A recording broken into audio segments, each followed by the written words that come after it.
السلام عليكم، ازيكم؟ عاملين ايه؟ يا رب تكونوا كويسين وبخير. النهارده هنعمل اكله حلوه، دسمه، ريحتها وطعمها يجننوا. هنعمل رز معمر وهنطبخ باميه. الرز المعمر زي ما احنا عارفين هو بيتعمل في برام فخار، بس انا البرامين اللي عندي اتكسروا، لسه ما جبتش غيرهم، فما فيش مشكله خالص، هعمل في صينيه عاديه. وهنعمل باميه. يلا بينا نشوف نعمل ايه الاول. نعمل الرز المعمر الاول. هتختاري الصينيه او الحاجه اللي هتعملي فيها البرام او الصينيه ايا كان. هتحطي نصها رز، يعني خلي المكونات بتاعتك الرز باللبن او الميه يكونوا يعني واصلين لحد النص، ما تعلاش عن كده. ليه؟ عشان لما تفور تغلي على النار ما تتكبش من الصينيه. انا هنا خلاص صفيت الرز زي ما انتوا شايفين. هبدأ احيقه، احط ملح، وملح بتاع الرز المعمر خليه دايما اقل من الملح العادي، الرز العادي، لان الملح في الرز المعمر بيبقى واضح ان هو حادق شوية، فقللي سنة عن الطبيعي بتاعك. حط شوية ملح،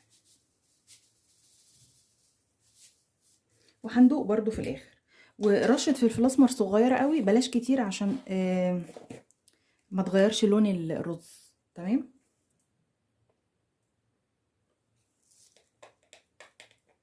سنة كده بس، كفاية كده. طيب هنحط ايه تاني؟ نحط كوباية مية نظيفة، وهزود الباقي لبن.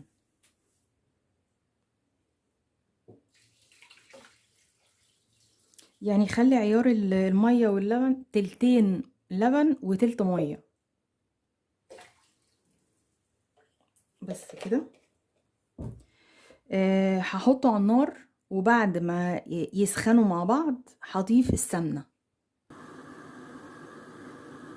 انا هنا حطيتها على البوتاجاز عشان انا عايزه اللبن يسخن، لان اللبن جايباه من التلاجة عايزاه يسخن. ليه؟ لان انا لو حطيت السمنه دلوقتي هتلاقيها جلمطت وقفشت كده، فانا عايزه المكونات تبقى دافيه. بعد كده هنزل بقيه الحاجات. شايفين الميه واللبن بالنسبه للرز زي ما انتم شايفين كده، يعني ايه، فوق الرز مثلا بعقله وشويه، يعني اكتر من العيار الطبيعي بتاع الرز العادي شويه، يعني شويه صغيرين. طيب، هل احنا هنفضل واقفين بقى نستنى اما البتاعه تسخن؟ لا، احنا حاطين هنا فيها ميه، هنسلق اللحمه. هنا ميه، اول ما غليت هحط بصله، هحط رشه فلفل اسمر. طبعا اللحمه ما نحطش عليها ملح خالص دلوقتي، الملح بيتحط امتى؟ في الاخر، قرب ما تدخل في السوا. علشان ايه؟ لو حطينا ملح دلوقتي مش هتستوي كده، هي غليت هنسقط اللحمه.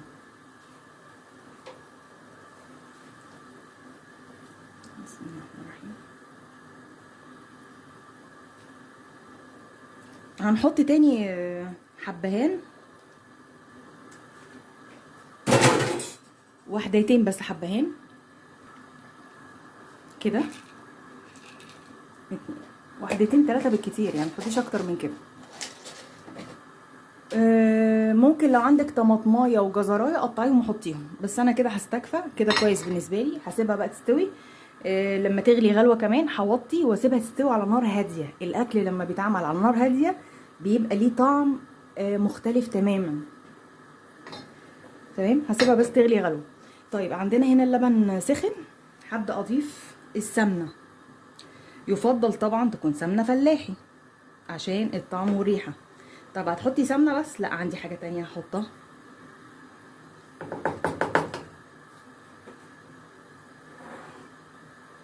هحط هنا حته سمنه. تمام. وعندي ايه تاني؟ بصوا بقى، لما حطيت السمنه واللبن سخن خلاص اتجانسوا مع بعض، مفيش اي مشكله. لما كنت بحطها في الاول السمنه مع اللبن وهو ساقع، كانت بتعمل قطع، كانت بتبقى كتل. هسيبهم كده. هضيف حاجه كمان. عندي هنا كريمه اللي هي قشطه يعني، هحط حته.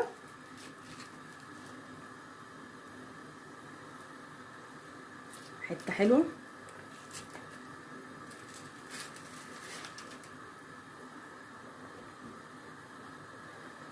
واقلب.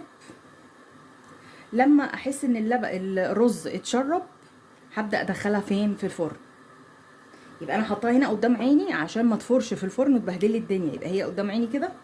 اول ما اللبن يتشرب هعرف اتعامل معاها. مفيش مانع ابدا ان انتي تدوقي الحياء، هل هي محتاجه ملح ولا كده تمام. هندوق دلوقتي ونعرف. انا عندي كده خلاص اللبن، الرز شرب اللبن والميه. بالنسبه لي كده خلاص. هحط بس على الوش حته كريمه تاني وادخلها الفرن على الشبكه اللي في النص، واولع الفرن من تحت واسيبها بقى على نار متوسطه تستوي براحتها. احط بس الكريمه على الوش.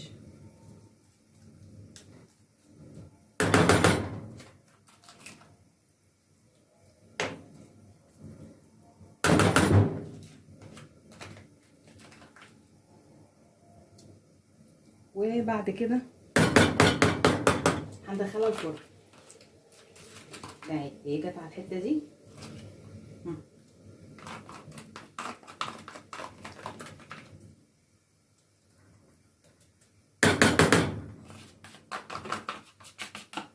بس كده ندخلها بقى. انا مولعه الفرن طبعا من 10 دقايق. هدخلها الفرن على الشبكه اللي في النص. هنا الشوربه انا موطيه عليها، اللحمه يعني موطيه عليها خالص، لاني مش مستعجله عليها، هسيبها تستوي براحتها خالص.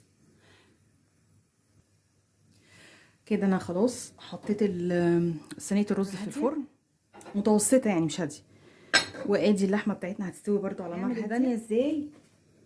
انتوا كلكم شطورين وعارفين طبعا بتتعمل ازاي. حط حته بصله مع شويه سمنه في الحله. حطيت حته سمنه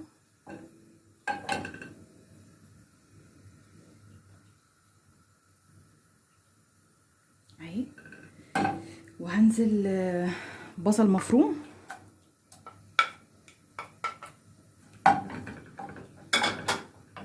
هسيبها تتحمر يعني سنه كده، تصفر يعني.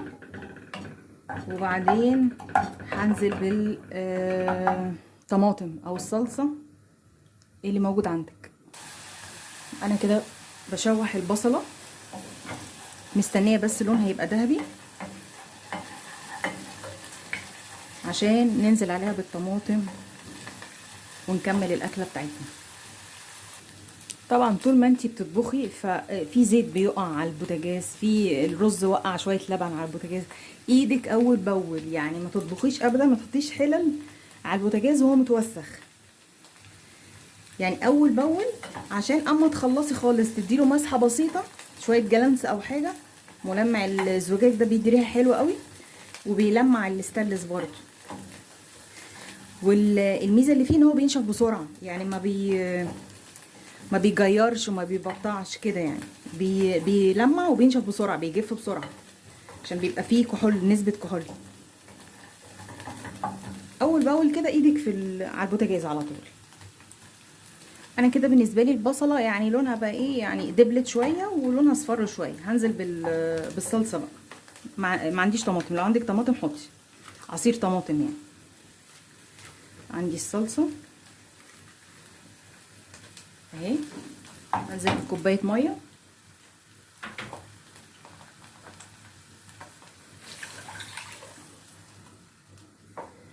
تمام. لو احتاجت ميه تاني بعد كده هبقى ازود شوربه بقى. هسيبها تتسبك، مش هحط برضو توابل دلوقتي خالص، توابل في الاخر. هسيبها تتسبك وهدي البوتاجاز مسحه، لان وقعت ميه. فايه لازم نعملها اول باول. بس تاخدي بالك يعني ما تعمليش حاجه تعورك او تتلسعي او كده يعني. خدي بالك اهي اول باول كده، يبقى شغلنا على نضيف. تعالوا نغسل شويه مواعين عبال ما الصلصه تتسبك. يبقى احنا كده عندنا اللحمه على النار اهي. استنى اوريها لكم. اللحمه اهي على النار، وهنا التسبيكه هنسيبها بقى تتسبك براحتها، وفي الفرن في رز.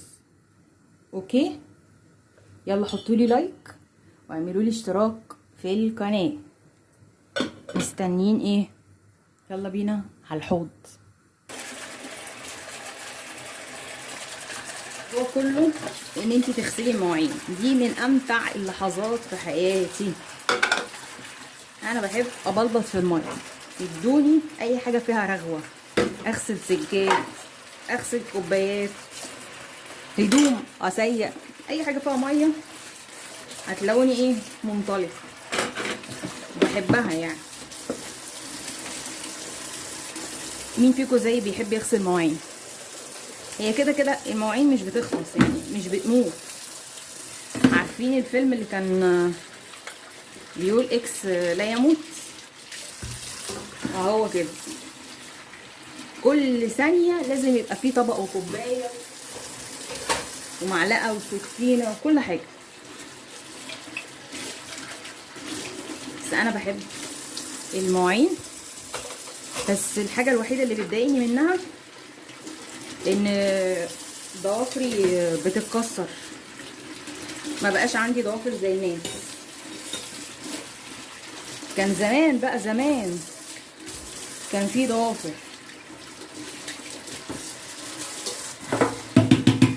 خلاص خلصنا المواعين، نديها تصبينه بقى. نديها تصبينه كده. دي من امتع اللحظات في حياتي بصراحه يعني، بصراحه اغشكم اهي. والحنفيه كمان اللي جت عليها اهي، هي راحت فين الحنفيه؟ برضه ما تنسيش الحنفيه، اهم حاجه الحنفيه.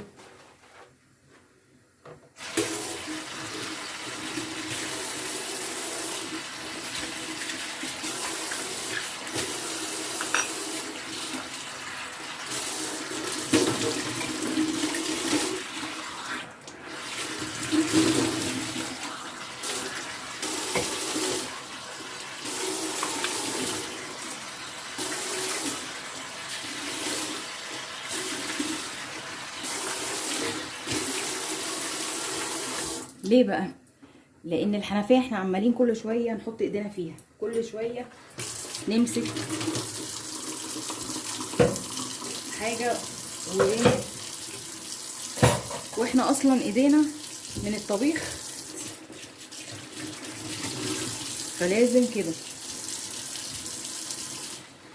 واخر ما تخلصي خالص المطبخ بتاعك تديله تسيقه كده وتنفيضه للسجاده اللي انت فرشاها فيها او الموكيته او المشايه، تولعي عود بخور يشيلك بقى ريحه البصل وريحه الطبيخ وريحه الكلام ده كله. كده مطبخي زي الفل كل يوم. ماشي،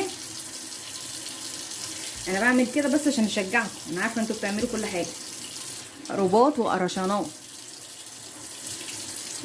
يلا بينا نشطف ده كمان عشان الصابون. انا بحب البتاع ده قوي، ده عشان وين الميه دخل ايدي جواه. بحبه يعني. جبت قبل كده حاجات اللي هو السبونسر ده بتاع الصابون، ما عجبنيش، خنقني يعني. شايفين الفل اللي انا بقول ده اسمه ايه؟ الحوض بقى نضيف ازاي وحلو. يلا بينا نشوف الطبيخ بتاعنا بقى. كده التسبيكه بتاعتنا خلاص اتسبكت. هنعمل ايه بقى؟ هنحط التوابل. نحط بقى ملحنا، نحط حبه ملح ماشي، وهحط حبه فلفل اسمر. خلي دي كده مش عايزه. فلفل اسمر، احط حبه كزبره ده اختياري، لو مش عايزه تحطيها بلاش. سنه كزبره كده ناشفه. تمام. كده التوابل بتاعتنا والتسبيكه تمام. هبدا انزل بالباميه. الباميه دي متفرزه، ساعات بجيبها بتقعد بشيلها في الفريزر بنضفها يعني، بتقعد السنه. هسيب بقى الباميه كده ايه تاخد وتدي بشكل ودي لحد ما تستوي. ممكن تبقى محتاجه شويه شوربه، هزودها متقلقوش، زودها كتري وما تستخسريش. حبه شوربه بس ايه، اوعى يجي فيهم البتاع ده، ما بحبوش اهو. نقي كده حبه شوربه يكونوا ايه مفهومش بصل ولا حبهان. ونزود تاني عشان انا هسيبها تستوي للاخر. البتاعتين دول مش بحبهم، الحبهان ده. في واحده تانية اهي. خلاص احنا خدنا اللي عايزينه منها، خلاص نرمي بقى ايه، هي خدنا الطعم خلاص. بس كده سيب دي تستوي وهسيب دي تستوي. شايفين الباميه جميله. ممكن بعد ما تستوي نحط اللحمه جواها يعني، او ممكن نحطها تكمل سوا معاها زي ما انتوا عايزين، اللي انتوا بتحبوه اعملوه. نسيبها تستوي وبعدين نشوف هنعمل ايه تاني. اغطي عليها.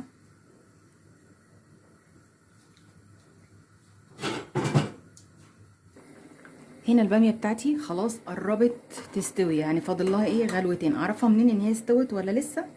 اما اتك على الباميه، يعني احط واحده كده في بقي الاقيها ايه مش بتقرمش، يعني طريت لدرجه ان هي هي اتهرت بس ماسكه نفسها، يعني استوت تمام. هي كده فاضل لها غلوتين بس.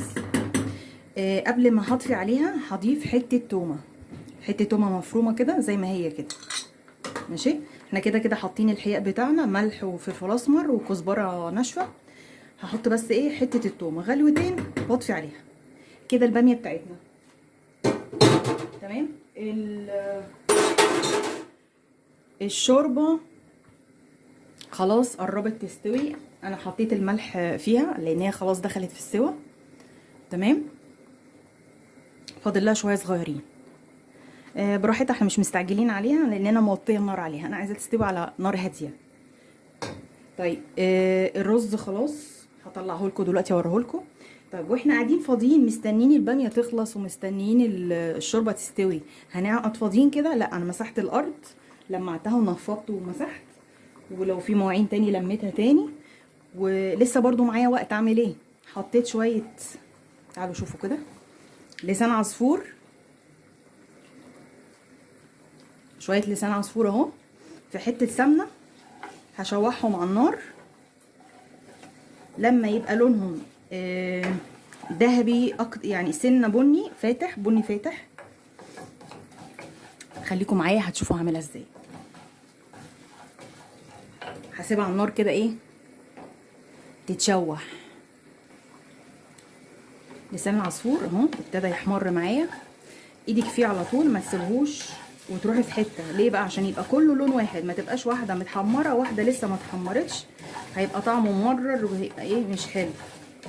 لكن اهم حاجه عشان تاخدي لسان عصفور مظبوط لازم تحمريه كويس، بس كله لون واحد، يعني غمقيه سنه عشان ما يشربش منك ميه وينفش ويبقى عامل شبه العجينه لما يقعد يعني.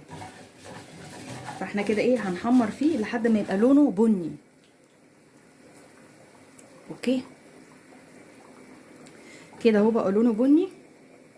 هزوده شويه ميه يستوي فيهم، يعني لازم يستوي في ميه مش في شوربه.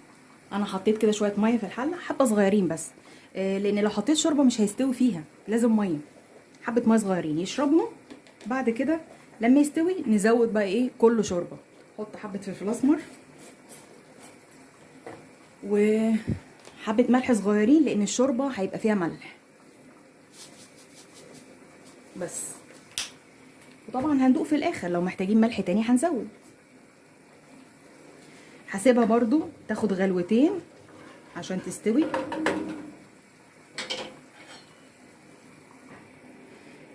كده لسان العصفور خلاص اخدت لها كام غلوه حلوين، دخلت في السوا خلاص. هنبدا بقى ايه، نزود الشوربه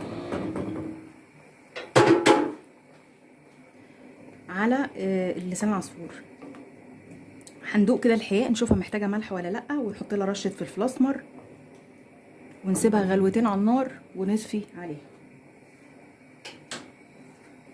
الحقيقة بتاعها تحفة تحفة تحفة، مش محتاجة ولا حاجة. هسيبها بس تغلي غلوتين عشان الشوربة تمتزج مع لسان العصفور وتدي طعمها، وهطفي عليها. ودي كانت أكلتنا النهاردة. يا رب تكون سهلة عليكم وتعجبكم وتجربوها، بالهنا والشفا عليكم. يا رب تكون أكلتي عجبتكم. دي البامية أنا حطيت اللحمة فيها، وطبعا الرز المعمر مش عايزه اقول لكم الريحه عامله ازاي، يعني الريحه بجد تحفه تحفه تحفه. والرز طري جدا من جوه، فظيع جميل جدا. ودي الشوربه لسان عصفور. يلا جربوها، واشوفكم تاني في فيديو جديد بكره ان شاء الله. ومع السلامه، مع السلامه.